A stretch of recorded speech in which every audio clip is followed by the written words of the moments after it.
Voyons maintenant le mode d'action du VIH et la survenue des maladies opportunistes.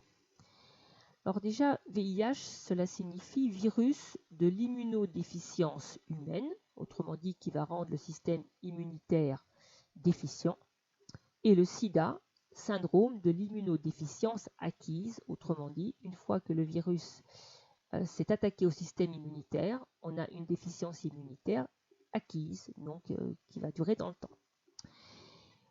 Je vous montre en même temps donc une petite vidéo du cycle du virus. Voilà. Donc le VIH, c'est un rétrovirus, c'est-à-dire c'est un virus à ARN.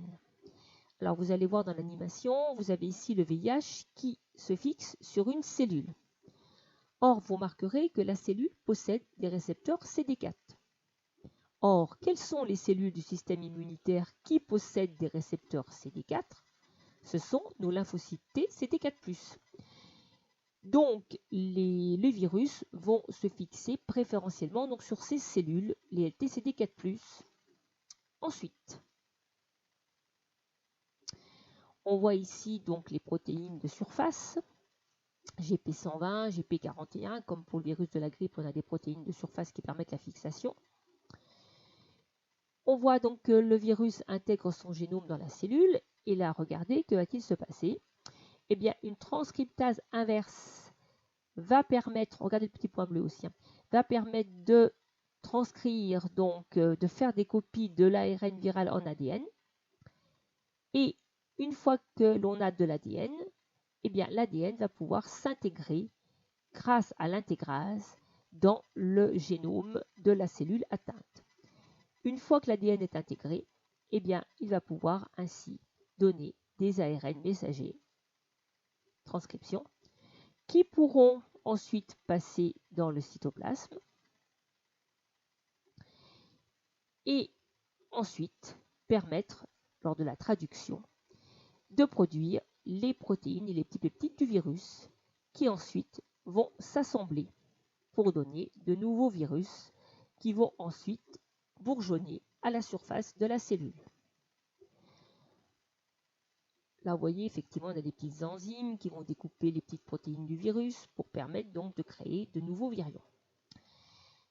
Or, une seule cellule peut bourgeonner de très nombreux virions. Or, on voit ici que ce bourgeonnement se fait aux dépens de la membrane plasmique du lymphocyte TCD4+.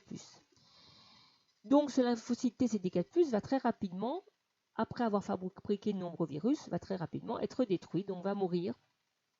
Et cela est bien embêtant, puisque l'on a vu que le TCD4+, avait un rôle central dans la réponse immunitaire.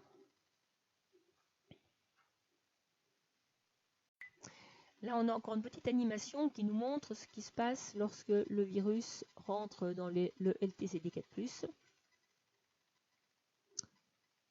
Voilà.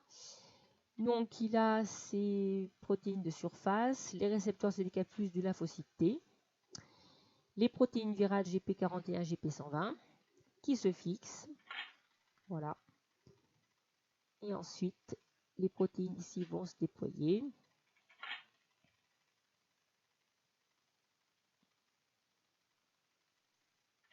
Et voilà. Donc, une fois le virus installé en surface, eh bien, il pourra infecter la cellule. Maintenant, voyons quelles seront les conséquences de l'entrée de ce virus dans l'organisme. Vous devez être potentiellement capable de savoir expliquer les courbes qui sont ici. Tout d'abord, on va distinguer plusieurs phases après la contamination. La première phase, c'est ce qu'on appelle la primo-infection. Cette primo-infection donc, dure quelques semaines et on constate, alors vous avez des légendes ici, en violet, c'est le nombre de lymphocytes T4 ou TCD4+ dans le sang. On constate que durant cette primo-infection, le nombre de LTCD4+ diminue, ce qui est normal puisque ce sont eux qui sont directement les cibles du virus du sida. Donc ceci diminue effectivement de façon importante. Regardez ici, vous avez le nombre ici de LTCD4+, c'est donc la légende en violet, Donc, vous passez environ 2000 cellules par millimètre cube. Vous pouvez descendre à 500 cellules environ. Donc, la chute est vraiment importante. Dans le même temps, vous avez la courbe verte qui monte très très vite, qui correspond à la charge virale dans le sang. Donc, en même temps que les lymphocytes T4 meurent en bourgeonnant de très nombreux virions, eh bien, les virus se multiplient activement et sont présents dans le sang. On s'aperçoit que la concentration en lymphocytes T cytotoxiques, rappelez-vous, ce sont les cellules qui vont tuer les cellules infectées, apparaît au bout d'à peu près 3 semaines.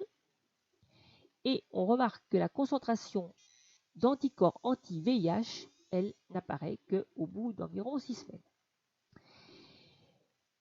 Donc, cette phase de primo-infection va se traduire par une période où les symptômes se limiteront le plus souvent à ceux d'une maladie virale bénigne, donc sans véritable symptômes très graves, si ce n'est une fatigue, un petit peu de fièvre, etc., des symptômes un petit peu grippaux. Ensuite, la phase suivante, c'est la phase asymptomatique. Donc, je vous ai marqué 2 à quelques semaines, voire quelques mois après la contamination, on détecte, comme je vous l'ai dit, les fameux anticorps spécifiques anti-VIH dans le sang. À partir du moment où les anticorps anti-VIH sont détectés dans le sang, on dit que le sujet est séropositif pour le VIH. Il faut bien préciser pour le VIH. Être séropositif tout seul, ça ne signifie pas grand-chose. Vous avez vu dans le TP ou Sterloni, on peut être séropositif pour la sérum bovine albumine. Donc là, à ce stade-là, on peut faire un test de détection pour trouver s'il y a des anticorps. C'est le test ELISA dont je vous parlerai prochainement. Donc, s'il y a présence d'anticorps anti-VIH dans le sang, cela signifie obligatoirement que le VIH est présent, puisque les anticorps ont été fabriqués. Parfois, le test est faussement négatif. C'est dû à ce qu'on appelle la fenêtre sérologique, c'est-à-dire le temps qu'il faut pour que les anticorps soient produits et détectables dans le sang. Il faut au moins une vingtaine de jours. Donc, après une supposée infection, on ne peut pas savoir tout de suite s'il y a des anticorps de produits. Il faut donc le temps que le système immunitaire se mette en place et produise ces anticorps. Donc, il apparaît, je vous l'ai dit, dans le même temps des lymphocytes T cytotoxiques qui vont tuer les cellules infectées. Et pendant une période donc asymptomatique, c'est-à-dire sans symptômes particuliers, qui pourra durer, selon les individus, de quelques mois à plusieurs années, alors je précise bien en l'absence de traitement, eh bien, les défenses immunitaires restent actives. Bon, sur le dessin, on vous marque 8 ans, mais ça peut être beaucoup moins, ça peut être beaucoup plus. Certaines personnes vont quasiment jamais déclarer une phase SIDA déclarée. D'autres vont déclarer la phase SIDA très rapidement. Alors, que se passe-t-il durant cette phase asymptomatique? On voit que la charge virale est contenue, à peu près stable, mais que le nombre de lymphocytes T CD4+, diminue doucement mais sûrement, que les lymphocytes T cytotoxiques restent à un taux constant et les anticorps anti-VIH aussi. Donc, qu'est-ce que cela traduit? Bien, tout simplement, les lymphocytes T CD4+, comme on l'a vu précédemment, lorsqu'ils reconnaissent des cellules infectées par le VIH, sont activés, se transforment en LT helper, sécréteurs d'interleukines. Interleukines qui vont stimuler tout le reste du système immunitaire, autrement dit, qui vont stimuler les lymphocytes B, qui auront reconnu également directement le VIH par leur anticorps de surface, qui vont se différencier en plasmocytes, qui vont fabriquer des anticorps anti-VIH. Les interleukines vont aussi stimuler les lymphocytes T CD8+, qui vont évoluer en cellules tueuses cytotoxiques, qui vont tuer les lymphocytes T4 infectés par le virus. Donc, tant que l'on a encore suffisamment de lymphocytes T CD4+, qui se transforment en helper, qui sécrètent des interleukines, eh bien, le système immunitaire reste performant, même si les CD4+, diminuent doucement mais sûrement. Et puis, il arrive un moment où le taux de lymphocytes T CD4+, atteint une valeur, ici on est vers 300 par cellule par millimètre cube, trop faible, pour que la production d'interleukines qui stimulent les LB et les TCD8+, soit suffisante.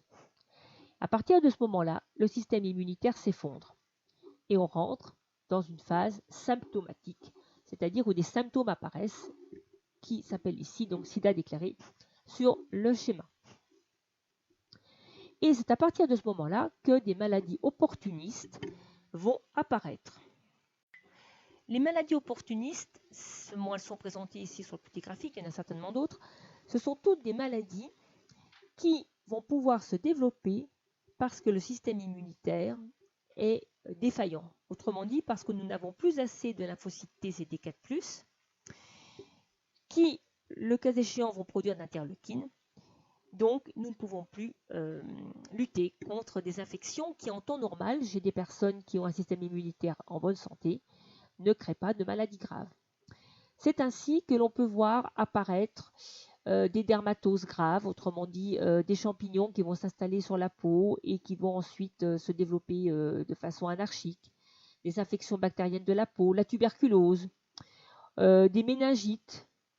L'herpès peut également se développer, exploser aussi bien au niveau de la peau, muqueuse ou l'œsophage, des diarrhées, enfin multiples comme ça infections qui peuvent devenir très très graves si le système immunitaire n'arrive pas à les juguler. Donc aucun signe clinique n'est en soi caractéristique du sida, c'est l'association de ces symptômes qui est propre au sida. On ne meurt pas du sida mais de ce qu'on appelle des maladies opportunistes.